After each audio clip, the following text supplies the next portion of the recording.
कितनी दूर है, चंबा कितनी दूर, माई मेरे शिमले बिराए, चंबा कितनी दूर है, चंबा कितनी दूर, शिमले निवसना कसौली निवसना, ओ शिमले निवसना कसौली निवसना, चंबे जाना जरूर है, चंबे जाना जरूर।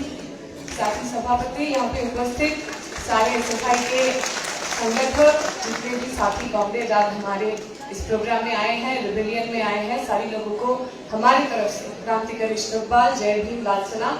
मुझे माफ कीजिएगा, जैसे कि आपको पता है कि ये देश बहुत बड़ा है और इस देश की हर एक प्रांत का अपना अपना संस्कृति है, अपना अपना कल्चर है। मैं शिमले की, हिमाचल की जो 2-3 संस्कृति से वाकिफ हूँ, उसमें ये गाना सबसे ज्यादा पॉपुलर रहा है, सबसे ज्यादा इसका लिरिक्स मुझे याद था, तो मुझे लगा आपके यहाँ पे आने के बाद इसी गाने के साथ आज का शुरुआत किया जाए। मैं आप सभी लोगों का आभारी हूँ कि आप लोगों ने आज ये प्रोग्राम ऑर्गेनाइज किया, आयोजित किया और हम लोगों को बोलने का मौका दिया। इसके पहले जब कॉमरेड सिन्हा बोल रहे थे, उन्होंने कहा है कि जब भारत का छात्र फेडरेशन कोई सांस्कृतिक प्रोग्राम भी वो ऑर्गेनाइज करते हैं, उसके पीछे हमारा एक राजनीति रहता है। अब बहुत सारे ऐसे लोग हैं जिनको ऐसा लगता है कि राजनीति बड़ा गड़बड़ चीज है, राजनीति अच्छा चीज नहीं है। बहुत सारे ऐसे लोग हैं जो बहुत दावे के साथ कहते हैं कि हम तो एपॉलिटिकल लोग हैं, हमारे साथ कोई भी राजनीति का कोई भी संबंध नहीं है। और हम भारत की छात्र फेडरेशन बार बार ये बोलते आए हैं, हम ये सीखे हैं। हम अपने स्लोगनों में, अपने बैनरों में, जब हम वॉल राइटिंग करते हैं, उसमें लिखते हैं कि politics determine your future, you should determine what your politics should be. अगर राजनीति हमारा भविष्य तय करता है तो हमें भी तय करना पड़ेगा हमारा राजनीति क्या हो। अभी हम कह रहे थे कि आज से 2 दिन पहले हम लोग इंडिया गेट में थे, वहां पे इस देश के खिलाड़ी साक्षी, विनीश, बजरंग के और भी बहुत सारे साथी, कुश्तीगीर, एथलेट्स, वो लोग एक कैंडल मार्च का कॉल दिए थे और हम सारे लोग जो एसएफआई से है, तमाम अलग अलग छात्र संगठन से है, महिला संगठन से है, किसान संगठन से है, मजदूर संगठनों से है, हम सारे लोग उनका जो कॉल है उस कॉल में शामिल हुए थे। मैं इसलिए उनका बात यहाँ पे कहना चाहती हूँ क्योंकि जो लोग ये विश्वास करते हैं कि राजनीति बहुत बुरी चीज है, राजनीति से हमें दूर रहना चाहिए, हमारे जो खिलाड़ी थे वो भी ये बात विश्वास करते थे। आज से 2 महीने पहले उन लोगों के साथ जो यौन उत्पीड़न हुआ, जो यौन शोषण हुआ, उसके खिलाफ जो पहली बार वो जंतर मंतर में अपना धरना शुरू की, वृंदा करात हमारी संगठन की नेत्री, वामपंथी नेत्री, इसके पहले वो सांसद रह चुकी है, वो गए थे उनके धरना मंच में। जो खिलाड़ी आज हमारे साथ खड़े हैं वही खिलाड़ी थे जिन्होंने हाथ जोड़ करके वृंदा करात जी से कहा था कि हमें कोई राजनीति का रंग नहीं चाहिए, ये हमारा प्रोटेस्ट है, हमारा धरना है, अब कृपया चले जाइए। हमें याद है जब वो धरना मंच में थे पहली बार, तो आपके यहाँ के हिमाचल प्रदेश के ही वो है अनुराग ठाकुर जी, जो अभी क्रीड़ा मंत्री भी है, वो उनके पास गए थे, उनके साथ बातचीत किया, उनको समझाया बुझाया और धरने से उनको वापस भेज दिया। 2 महीने के बाद फिर से वो सारे खिलाड़ी जंतर मंतर में आके धरना में बैठने में मजबूर हो गए और इस बार उन्होंने कहा कि कोई भी ऐसा आदमी, कोई भी ऐसा शख्स जो हमारे साथ रहना चाहता है, चाहे वो कोई भी राजनीतिक दल का हो, उनके सादर आमंत्रण करते हैं, वो सारे हमारे साथ आ सकते हैं। जो लोगों को ये विश्वास था कि राजनीति बहुत बुरी चीज है, उन्होंने अपनी जिंदगी की लड़ाई में, अपनी न्याय की लड़ाई में ये समझा है कि असल में राजनीति बुरी चीज नहीं होती है, हमको पक्ष चुनना पड़ता है, हम किसके साथ में रहेंगे।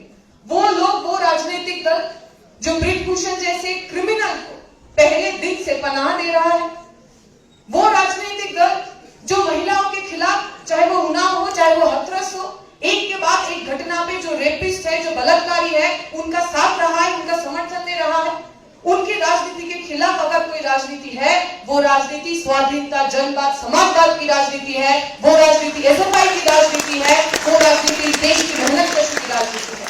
वो लोग आज मान रहे हैं, वो लोग आज स्वीकार कर रहे हैं, वो कह रहे हैं कि हमसे बहुत बड़ी गलती होगी। हमने जब अनुराग ठाकुर जी का बात माना और उनका बात मानते हुए जब हमने पहले दिन धरना उठा लिया, हमने गलती किया, हमको बेवकूफ बनाया गया। हमने बोला ये आप लोगों की गलती नहीं है।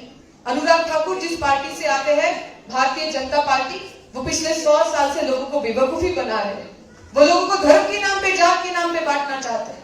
वो अचानक से इस देश के अंदर एक नया मुहिम खड़ा करना चाहते हैं। वो सर्टिफिकेट बांट रहे हैं कि कौन इस देश के अंदर देशभक्त है और कौन इस देश के अंदर देशद्रोही है।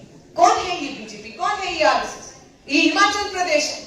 हम बहुत गर्व से कहते हैं, बहुत फख्र से कहते हैं, ये एक ऐसा राज है जो वीरों का राज है, वो शहीदों का राज है।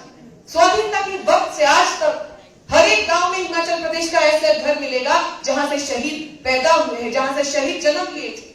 मैं बहुत गर्व से कहती हूँ कि जिस राज्य से मैं आती हूँ, पश्चिम बंगाल, एक ऐसा राज्य है जहां पे हर एक घर में, हर एक जगह पे आपको ऐसा कोई मिलेगा जो इस देश की आजादी की लड़ाई लड़ते लड़ते शहीद हुआ था। और कौन लोग हमको सर्टिफिकेट दे रहे हैं?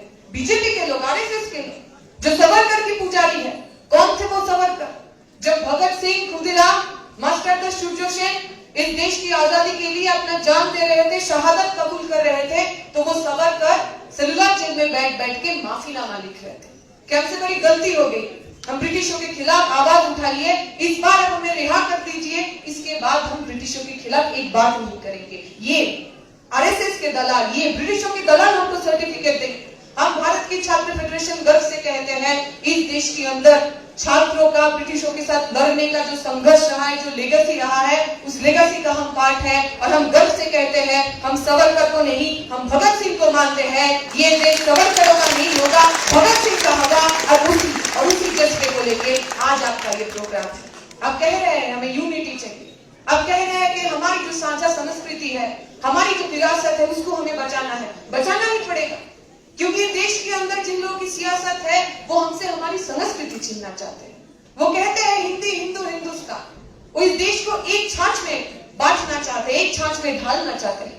हम हिमाचल प्रदेश के अंदर भी देखिए, हर एक जिला का अपना अपना फोक है, अपना अपना गान है, अपना अपना नाच है, अपना अपना गीत है, अपना अपना संस्कृति है।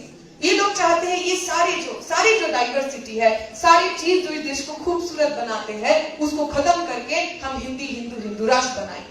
हम ये विश्वास करते हैं कि अगर बीजेपी सरकार, अगर आरएसएस ये सोचता है कि वो हमको बांट के, हमको तोड़ के इस देश के अंदर राज करेंगे, अगर उनको ऐसा लगता है कि वो हमको धर्म के नाम पे, जात के नाम पे बांटेंगे, हम भी उनसे ये चेतावनी देना चाहेंगे कि आप जितना हमको धर्म के नाम पे, जात के नाम पे बांटोगे, हम भी भगत सिंह की औलाद है, हम भी इनकलाब के नाम पे इस देश को जोड़ेंगे। और इनकलाब हर बार आपकी नफरत की आगे, हर बार आपकी नफरत को हराएगा। ये विश्वास हमारे अंदर है। मैं अपना बात लंबा नहीं करूंगी, बस ये कहते हुए कि आज जब हम यहाँ पे जुटे हुए हैं, हम छात्र हैं, हमारा पहला काम है हम पढ़ाई लिखाई करेंगे, लेकिन उसके साथ साथ एक नागरिक होने के नाते, एक देश की, इस आजाद देश की नागरिक होने के नाते कुछ जिम्मेदारी हमारे सर पे भी है, हमारी कंधे पे भी है।